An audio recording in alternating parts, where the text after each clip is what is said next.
Ready Player One, our full spoiler review. Took a couple viewings and a lot of conversation to muster this up to create a video for you guys. Yes, and I'm excited to go full-on spoilers in here because there are a lot of things that I wanted to talk about in the other one that I couldn't because it would be considered a spoiler. But what the cool thing is there are so many people that we have talked to that Ready Player One really wasn't on their radar, and the non-spoiler type reviews were the things that helped propel them to go watch it. And already some of them have seen it multiple times, and they can't wait to own it so they can watch more. Hell of a ploy from WB to do that in their movie. It is definitely a repeat viewing sort of film.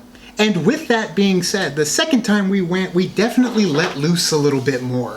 Yes, the second time we kind of, because of the first viewing, it was jarring, and then we also had that issue that was going on. So the second time we kind of just went in, relaxed, didn't care, just watched the movie for what it was. And people were asking what that issue was. The issue was that the movie just didn't start. There was issues with the film. It ended up starting like an hour later. It was a pain in the butt. But this time went swimmingly. And speaking of swimmingly, into the Oasis we went.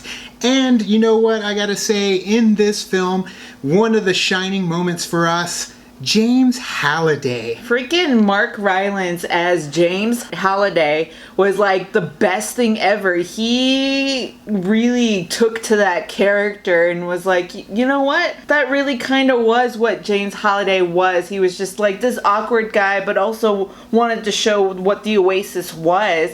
And he did a fantastic job. Fell in love with Mark Rylance as Halliday. And it's funny because some people have been saying like Garth.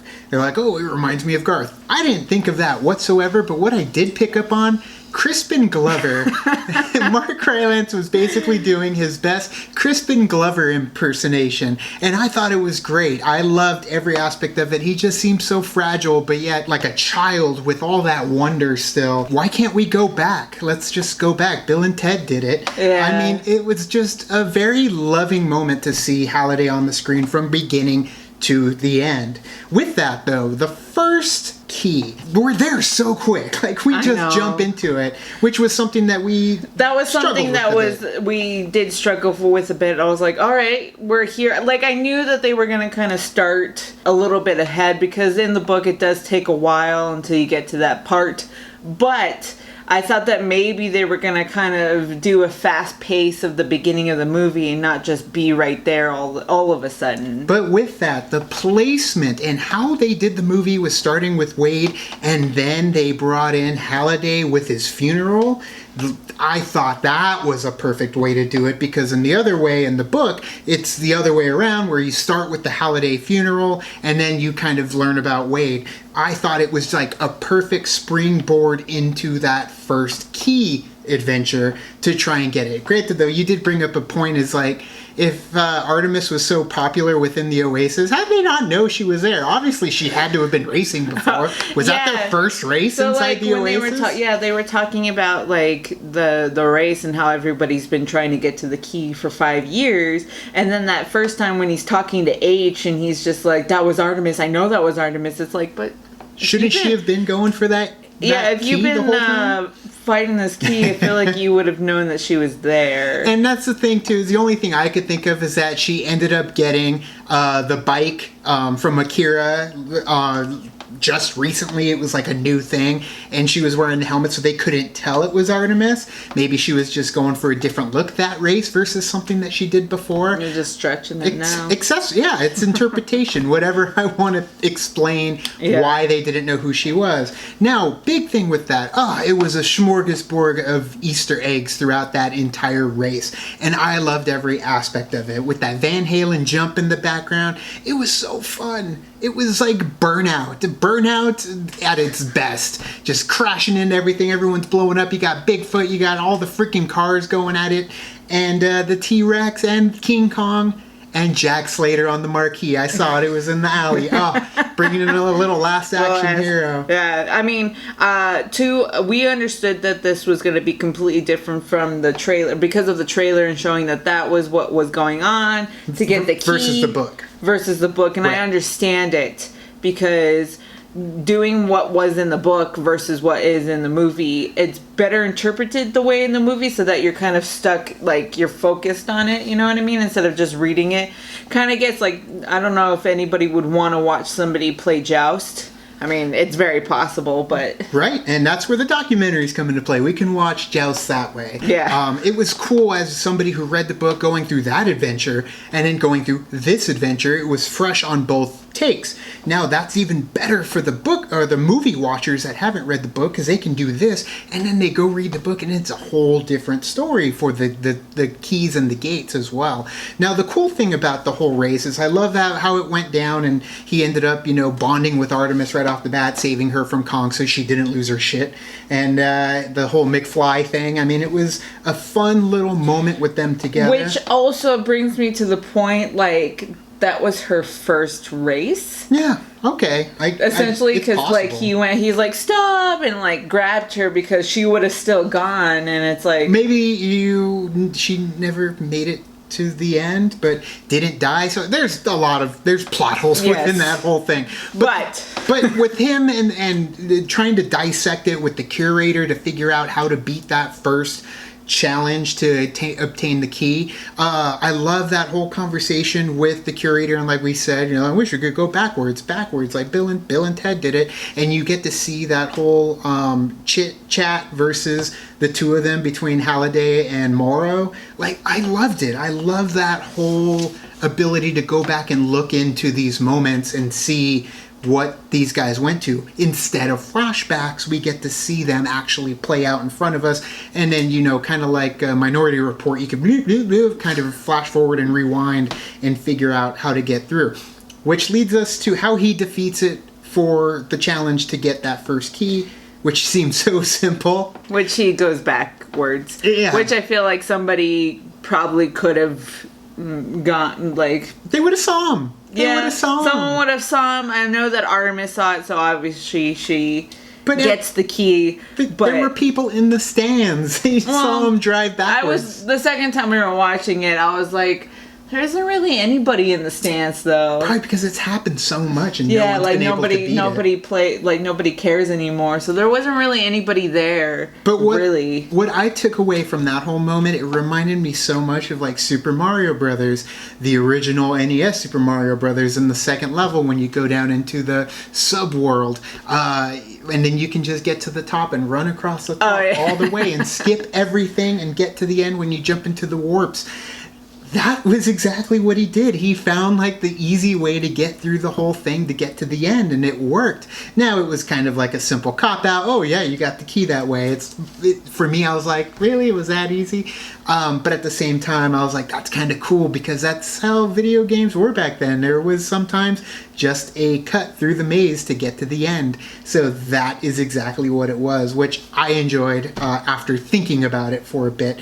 And I love the fanfare popping up and all the little trumpets and the drums and everything popping up and all the music, and it was great. And when you get to see Anorak show up and he gives them the copper key, it was things that we read about and we just got to experience it now in a live action form. And then it accelerated very quickly with everybody getting the key. Parzival, how is he winning? Well, how is he winning? He just drove backwards. Didn't y'all see him?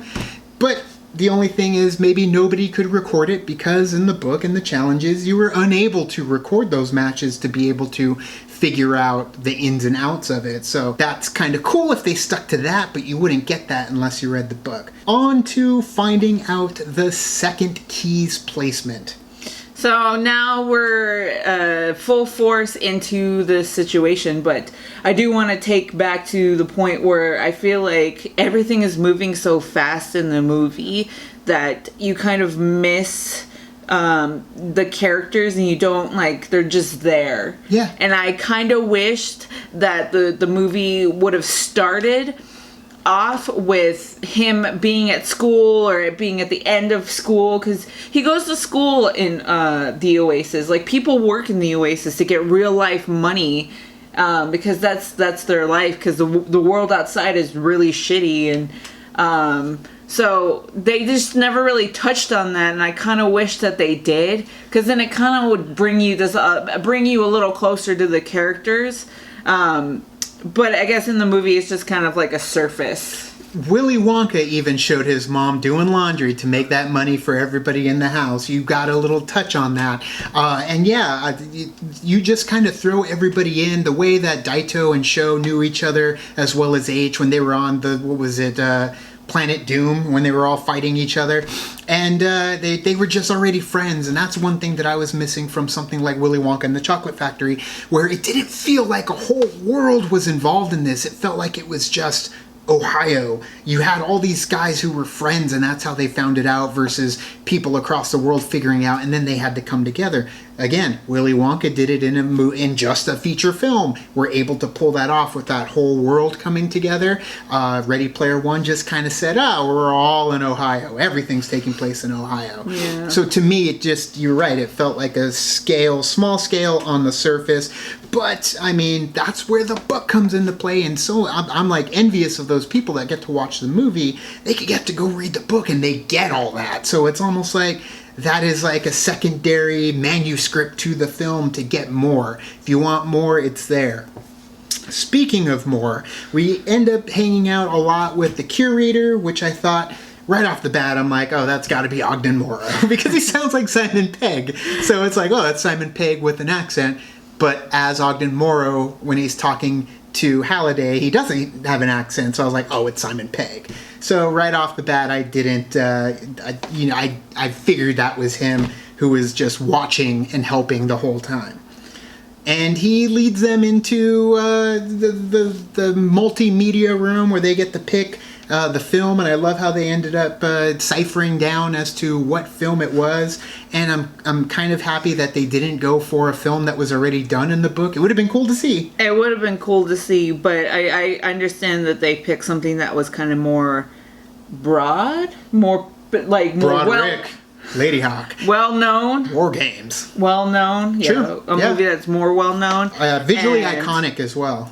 Man, that scene, as soon as they go through the doors of the theater and you're there in that Overlook Hotel and you're just like... Vanessa's been there. What? The music, what? Too. Everything about it was I've so been good. to the other one.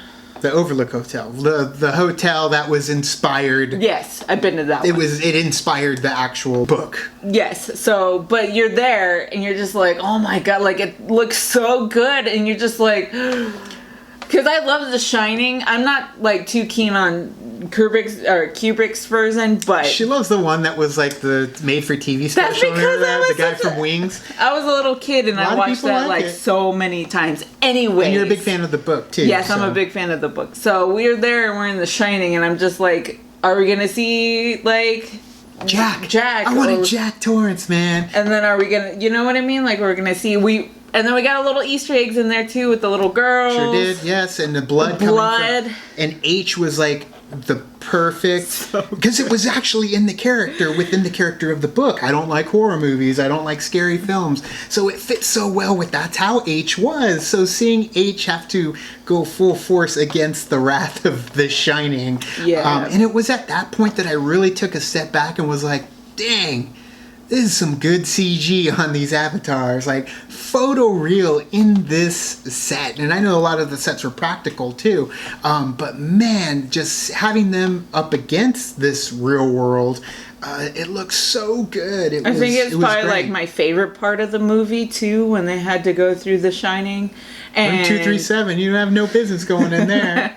And H is hilarious all the way through. Hey, naked lady. And then, of course, they finally show the world. They show what is going on, and then they have to get to the conversation, which I thought it was clever enough that they made Artemis the one to get the key first, because in the book, she's the one that gets the second key first. We get to see a little bit of that, you know, that high score play that I was hoping we would get, which we hardly get. We don't. That's like the only time we get it is where she takes over the first, then he takes it back. But yeah, getting into that second key, or getting for the second key with the zombies and stuff, that part looked a little CG wise. Especially with the girl like moving around in there and they have to get her. Although the best part about the whole scene was when they were showing that IOI was going through and everyone's like, ah! And they're all dying and they're going through the maze. It was hilarious. It was great. I do wish, again, I wish we saw Jack, because you see him like kind of limping there in the maze. I was hoping we would see a silhouette or something of him, but it was fine the way it was. But yeah, seeing the IOI in there, I love the oologists like throughout the whole movie, especially getting more towards the end, but how they're trying to help everybody, especially Sorrento, talking into his ear. And Sorrento, I wish, was a little bit more of a bastard. I wish he was more stern and strong, but he's more of like a weakling, kind of like he was in Rogue One, Ben Mendelsohn. Yeah. But yeah, like I did love or Dark Knight Rises. how we do end up getting the point of views, and that's what I love, is seeing shifting perception or shifting perspective, and they do that so well. And I think really starting at that moment when it switches back and you see IOI and The Shining and they're all dying, because then that goes full on to 11 in the hunt for the third key, right, you know, during that entire final battle. I kind of wanted to be more in the Oasis, and of course I did have to have like the real world situations going on, which was okay. But I wanted more of the Oasis in there for sure. And then, of course, it's just the way that the characters came together. Like, all of a sudden, we're all together. And it's like, what? I did feel like we did get a heck of a lot of the real world. I felt like we got plenty of the real world. With the whole thing with Sorrento and the IOI, hunting down Wade, and then getting the crew together, and then having his Finale that runs the loyalty program, Indenturement, but Finale doing the whole thing. Like, we got a whole lot of that. Having that conversation with Sorrento and Wade, that was so perfect, because that was the same thing that we got, except a little less grand. It was just in the office, but we still got pieces of it. True, and then there was such a good moment too with Sorrento and his conversation with everybody's the part where he's about to get out of the Oasis, or so he thought, and he's actually still in the Oasis, but they like coded a version of his office, and so he, just to get like the passwords and everything. And I thought that was kind of a cool thing that they did, because we've seen it before. We've seen it before, once before. Inception. It reminded me so much of Inception. This isn't my carpet. And he's like, I didn't know he'd rub his face up against it. You know, I love when and he's still stuck in the Oasis. We also got introduced at the halfway point to your favorite, IROC.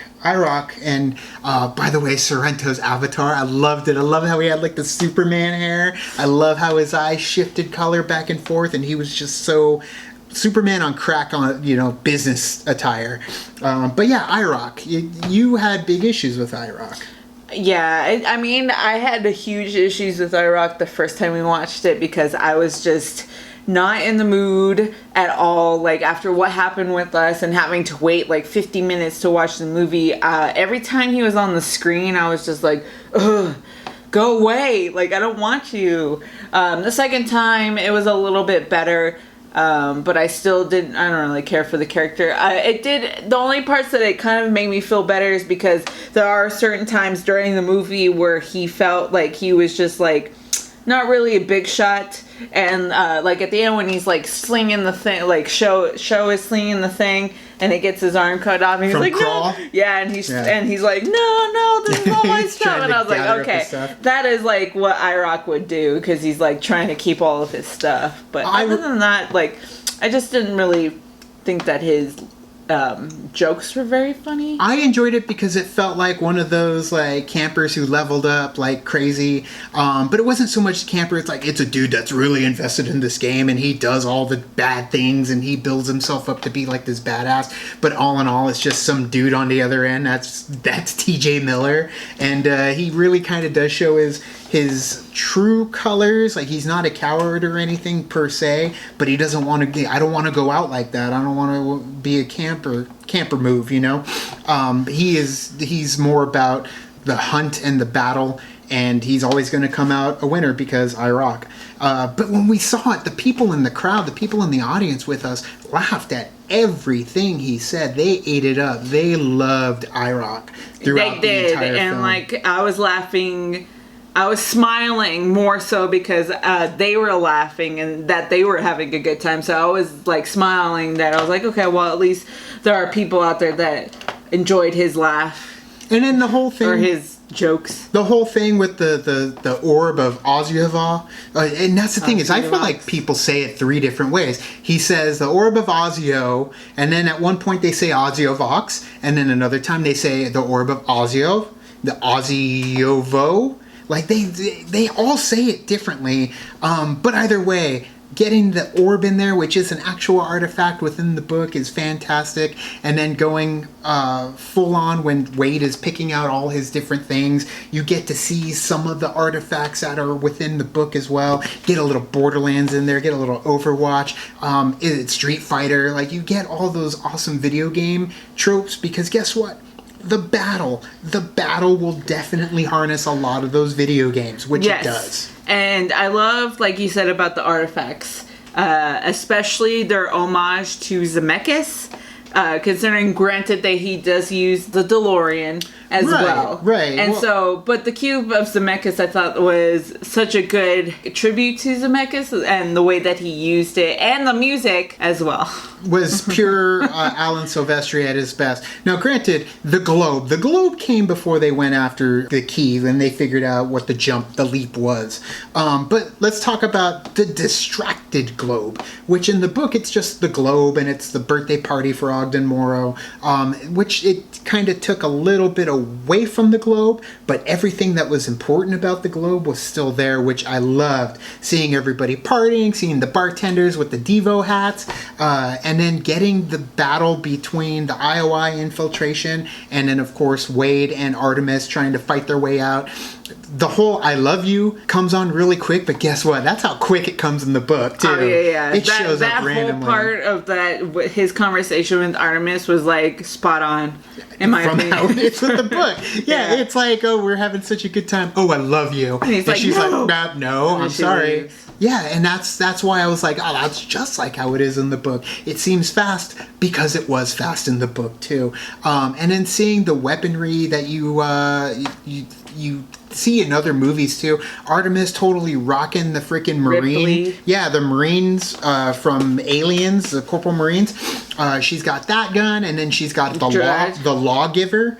The Lawgiver 2 from the 95 Dread as well with Stallone. And that is something that I just love seeing. And it wasn't so much as seeing it, it was hearing them. I heard Ripley's, I was like, oh, that's aliens. It's so awesome. And it's so, like, subtle, too, and you kind of have to, like, if you know what they are, then you know what it are. If you don't know that movie and stuff like that, then it's kind of like, oh, just another gun from a movie or so. And just, like, that whole amalgamation of characters in this whole situation that happens at Anorak's castle. I know that you had a missed opportunity there. Yeah, let's get into that. So, getting to the third gate, I didn't like how they're like, oh, they figured it out already. They cracked the first 2 lines. They're there. It's like, okay, in the book there were moments where it's like, oh, we know where it is because IOI knows where it is. But the way they did it here, it's like they didn't even really tell us what it was. They're just like, oh, they cracked it. They turned out, they searched every layer and it's this one. And it's like, okay, well, we're going back to Planet Doom, the planet that was at the beginning of the movie. It didn't feel like there's not that many worlds. In this world of all these worlds, we're still back at the first world in the first part of the film. So for that, I was like a little deflated, not much, just a smidge. But where I did get a little more deflated, we get the huge speech. It's no Bill Pullman Independence Day speech, but we do get the speech where are you willing to fight? Everybody coming out, which was perfect. I love it. I got pumped. I got chills when they're all coming around the mountain. And then you've got the orb already casting the shield around it, which was very Harry Potter in the Deathly Hallows to me. But yeah, for me, it was the kickoff of the battle after everybody shows up and they're about to, duke it out. It was a huge missed opportunity for me, knowing the book and knowing the first trailer that came out for Ready Player One. When he throws the speaker, the boombox up, circa Say Anything, it should have been the beginning of Tom Sawyer by Rush, and then you could have and when they're all battling it out, coming together, it should have been Rush. Where was Rush? We don't need Twisted Sister. We're not going to take it because we already had the montage hair metal band with Van Halen Jump at the beginning of the movie, and Rush is such a huge part of it. H is wearing a Rush shirt. You see the poster in Halliday's room, and you needed Rush. And Rush is a big part of the third key and gate as well. So where was Rush? And rewatching the movie, I was like, oh, it would have been so beautiful and perfect. And it doesn't even play that long. We're not going to take it. It just starts with the battle for a second, then Silvestri kicks in. Yeah. But man, Tom Sawyer, oh, why? And you can't say that they didn't have the ability to get the rights for it or it was too expensive, because I Love You Man basically had the whole damn catalog for Rush in that movie, and they used it. They used big time, but they used it for the first trailer. So for me, missed opportunity kicking off that battle. But like I said, it's only a part of the battle. The rest of the battle was amazing. And I think that Spielberg, the way that he shot it between going through the Oasis and then coming in the real world, I thought was perfect, because there are a lot of times during that fight when they're fighting and they pan to what is happening in the Oasis and all the IOI people getting killed, and then it goes back to the real world and they get killed in the same row that they died. So it was hilarious. So it's like boom, boom, boom, boom, real world, boom, boom, boom, boom. The railgun from Eraser, okay? They have the gun from Eraser in there, and it goes through like a whole bunch of them. And yes, the utilization of the red on the freaking IOI in the war room, oh, that was so perfect. How they would die, like you said, in the patterns in which they're dying within the Oasis, which brought up one of the funniest, best parts of that movie. So where they use the one F that they're allowed to use. Their one F for freaking Chucky, okay? It's fucking Chucky. And it's just like the way that Chucky pans between the real world and Oasis, and he's killing all these people, and then they go back to the real world, and then it gets all the people. It was perfect. It was so much fun. And not only that, but then just trying to pick out all the Easter eggs that are happening in the battle. There's so many Easter eggs that are happening. I also want to point out too, when they're I think it was in the trailer, but I like that too. Going back between Oasis and the real world is where they showed all of the chiefs from Halo, the Master Chiefs, and then it's and then the people, and then in real life you saw it, and then of course the little kids that they were the Ninja Turtles. Yeah. Granted, they were the Michael Bay, but I will say this, because I know a lot of people are like, why would someone pick those versions of the our friend the Alex Turtles? from Star Wars Explained. Yeah, and I was like, I understand that. I would rather have seen the ones from the 90s, but these are little kids, and this is 2049 or so, and I feel like because of the technology and stuff that's there, that they would rather choose those characters versus the 90s characters. I mean, unless they were Gunters, because if they were Gunters, they would have been the original. They would have been the OG Turtles for sure. But seeing a lot of Street Fighter in there, I saw E Honda, of course Chun-Li rocking it out, and then you get a lot of the Mortal Kombat characters, and then everything under the sun in terms of weaponry as well. So that was a lot of fun, just combining everything. You even saw at one point that Artemis had the I forgot what it's, the Lancer gun from from Gears of War with the chainsaw on the end of it. All these tiny little references, if you're just looking for it, they're fantastic across the board. I am happy, sidestep a little bit, that we did end up getting Wesley Crusher himself in H's poster, Will Wheaton, and it's in the poster style of Goldie Wilson, who right next to it is the Goldie Wilson for Mayor poster too. In case you didn't realize what it was, they kind of gave you a reference for reference. But yeah, seeing Will Wheaton on there for the Vote for Will Wheaton in H's quarters, and of course all the different clothing everybody had. It was beautiful. It was awesome. Iron Giant rocking it out, using his, shooting down people.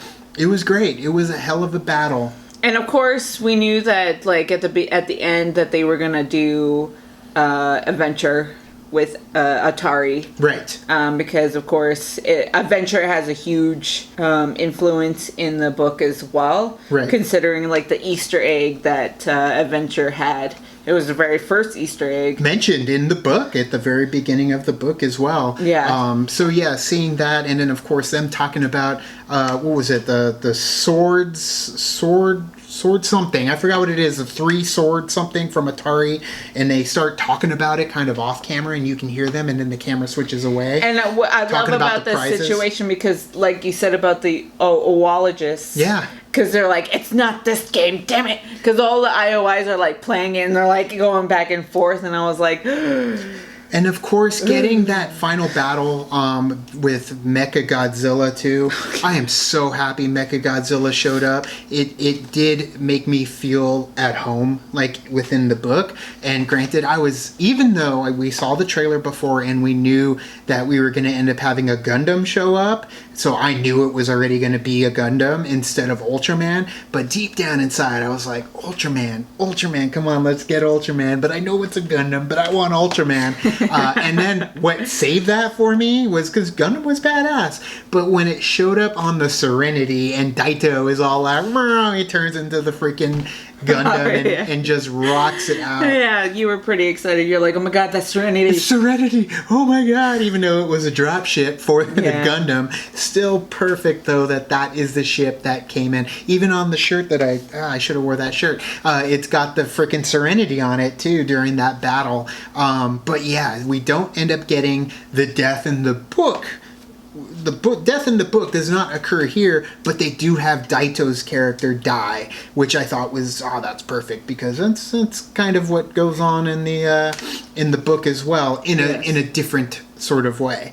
But yeah, we've got the battle going on. We've got everybody getting into the castle, and then of course we've got the holy hand grenade, which should have been 1, 2, 5, and then through it, and then and then it would have been like a good on top of the hat to Monty Python, but you would have upgraded your reference to 2.0 with that one. But I still like the holy hand grenade and the way that it was like, oh! It was an awesome touch to it. Yeah. I loved that whole final conversation too with Wade end up talking about how to get through the final challenge and to because everybody was listening and watching him play this game, so he's basically telling everybody in the whole world who is tuned into the Oasis like what is going on and what he's doing. Well, and then with that though, the fact that you ended up having the Cataclysm too, the Cataclysm just annihilate everything. That is probably like on the planet though. On the planet. Yeah, on the planet, just on the planet itself. But I also, going back to watching it from like the real world version and then the Oasis version, and they did it again, whereas as soon as the Cataclysm gets turned on and it happens and everybody dies, essentially, it goes back to the war room of IOI and everyone's like, red, like it just goes boom, boom, boom, boom, boom, boom, and it was just like, dang. Which, by the way, when Mechagodzilla fell over, it was like in the shape of Godzilla, like just there was some over here that weren't red, but everything else was just red. Perfect touch. But yes, seeing the Cataclysm go off and then having when IROC is saying like, that's a camper, that's a camper move, like that, and how he's trying to book it to the portal. I've got 10 years of shit inside me. It was perfect. I will say that was okay. Good. That part was good. And then seeing the Cataclysm go off and annihilate everybody, it was just so perfectly, interpreted from the book. It was an awesome visual moment. And yeah, the Cataclysm only destroys the world, the sector, in the Cataclysm, so everything else in the Oasis is safe. Granted, though, majority of the people were all there for the battle, so to kill everyone in one fell swoop, that was freaking awesome. And of course, we knew the coin was going to come back into play. The coin, of course, the extra life. I wish you would have had to get the perfect score in Pac-Man to get it, but nah, it's okay. I'm all right with him getting it through a wager with Simon Pegg, the curator. The curator. But yeah, seeing him come back and he gets the nice moment when everybody's watching and he's talking about you just have to play, and he ends up getting that key, which to me, once he gets the crystal key. So yeah, once we get the crystal key and then we're there and he opens the door and the gate. I love that moment because everybody's like watching him put the keys in, and like the people watching, she was just like everyone's just tuned in, and then as soon as he like opens the gate, everyone's like, yeah, how hard is it? And yeah, to get it in the gate, which to me that was very visually reminiscent, and we talked about this actually in one of our trailer reactions, where we're like, oh, we were hoping it would be in a cave and it would be more, dark and something in our minds that we read, and to me that whole thing with the third key, with the crystal key, it reminded me of the book, and for the third crystal key too, where it was in like a crystal cavern as well, and then where everything starts falling apart, and then you have the gate come up. That would to me was like the most visual aspect of the keys from the book that translated over into the movie for me. But then, the whole car chase thing with Ben Mendelsohn, Sorrento, and the gang inside the van. I mean, that was a fun little car chase. And finales, superhero jumping on the back and they're kicking her ass. And Wade does like 1 second, and he you think he's like, I'm gonna need a second. You think he's talking to the people in the van, but he's talking to Anorak, who's waiting to do the whole, sign everything over, and he does like the little spin kick off the wall and knocks Finale out the back door. But yeah, we had a conversation about this whole thing with Anorak as well. So yeah, we did. We're on different ends of the situation. So as soon as he gets into there and Anorak says, you need to sign right here. And then, of course, being Wade or being Parzival, he's like, no, I'm not doing this. And then, of course, Anorak's like, all right, just needed to be sure. I took that like, well, if Parzival never won and it was Sorrento that won, Sorrento obviously was going to sign the contract. So for me, I was thinking maybe it was a final test. And if Sorrento did in fact win and sign it, he would have not gotten it, because it was still like, well, you're not really a true person, you're just here for this, to sign away, because that was his biggest regret, is signing away his shares to Gregarious Games. Yeah. So that's how I interpreted that part, was that it was still one more test that you had to do before you can finally get the egg. And the way I see it is that if anybody had gotten into that room and ended up signing it, they would have gotten the Oasis and they would have gotten all the money. They would have gotten exactly what they wanted. They would have gotten the egg. But you can complete a mission, or you can complete a mission plus this. You can kill 20 people, but kill 20 people with a sniper rifle, and it's a little bit extra. And I think had he gotten to that point, you had the egg right there, and you had all the gold and the money around him, I think he would have signed you walk away with all that. But by turning it down and having Anorak, I just needed to be sure. Like the look on his face when it happens, and then he turns, into Halliday, and then he takes him into the room, and they get to have that conversation in Halliday's room, where you see Robbie the robot and the Lost in Space robot, and you see, Lady Hawk on the back wall, and you end up getting extra. And the extra is the ability to turn off the Oasis, and you end up getting the egg from him there. It's like a little bonus level that you ended up achieving by being, a true Gunter, a true Halliday, scholar. Yeah, absolutely. Somebody who is a good person all in all and ended up figuring out the game a full way. You can walk away with the money and the Oasis, but the true person will have total control of the Oasis by being able to turn it off and get the egg. But that's our interpretation of the moment. Doesn't matter. It's not said, so we can interpret it any whichever way way we want. Although I But- prefer mine. Yeah, well, I prefer mine. But yeah, having that conversation with Halliday in there, man, it is just, it's heartbreaking at the same time as it's just uplifting as well. It really does kind of leave me to believe that there will be a Ready Player 2 film-wise, as long as the box office does well. We already know there is one coming from Ernest Cline, so in the book-wise. But yeah, don't accidentally turn off the Oasis on your first day. Funny, man. There's a lot of little funny moments. I will say that besides IROC, the moments that were funny. Yeah. Like, everything that was happening with H in The Shining. And then, of course, a lot of what Halliday was saying, too. Yeah. It was, like, very subtle, but a lot of his stuff was really funny, Reach too. under Like, your seats and you'll see he's like, nothing. just kidding. There's nothing there. We'll give you everything. But I think it's, like, the way that he executed, Yeah. like, the lines and everything was such a good job. Like, Mark Rylance as James Halliday was probably my favorite character in this movie. I agree. And everything comes to a close. Everything is happy. He gets the egg and he's tearing up. And I love that scene with Sorrento when he opens the door and he's got the gun on him.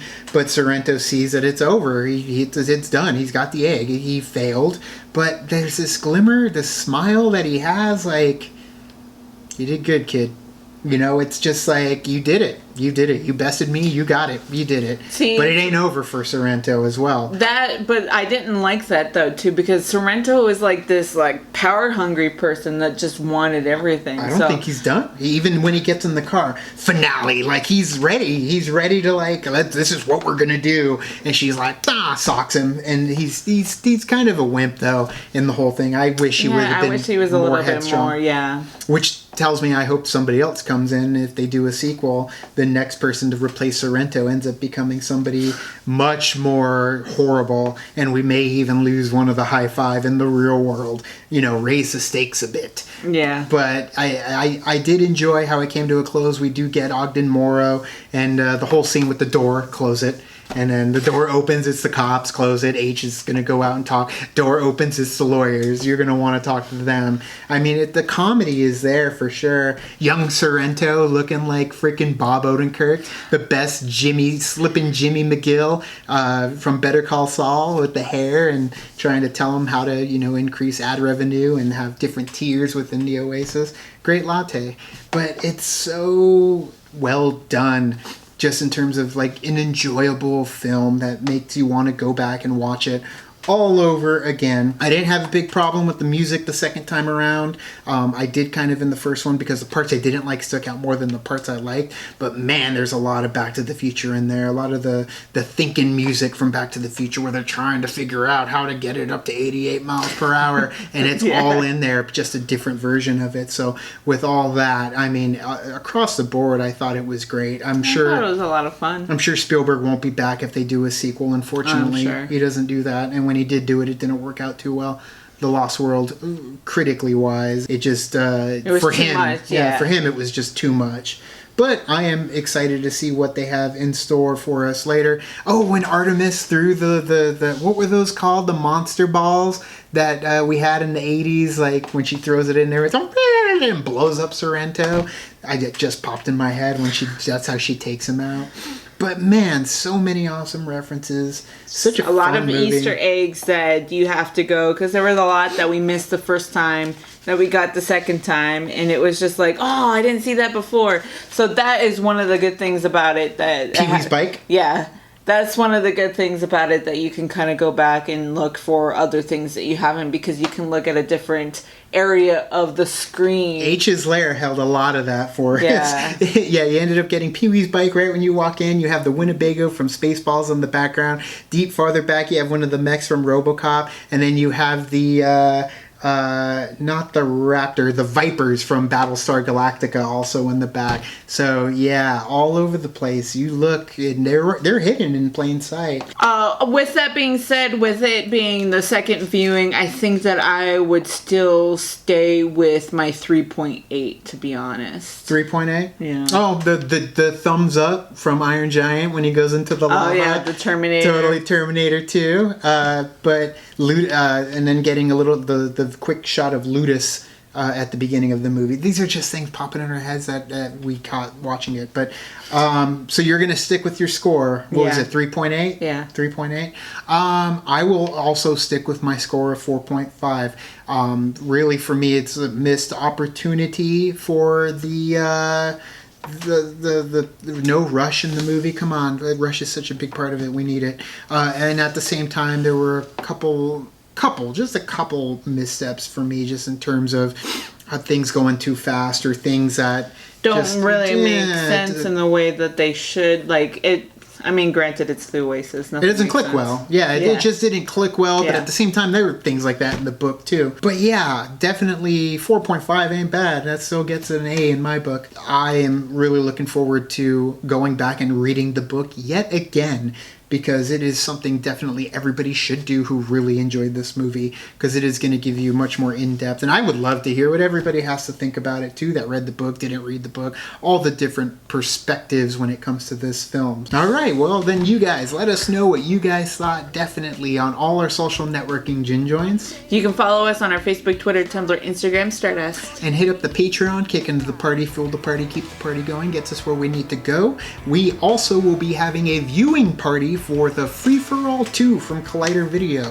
That will take place Friday the 13th at No Anchovies here in Tucson, Arizona. We're getting a bunch of people together. There will be Schmodown competitors, including yours truly, in the house, so be on the lookout for that. Other than that, thank you guys so much, and as always, now it's time to say goodbye.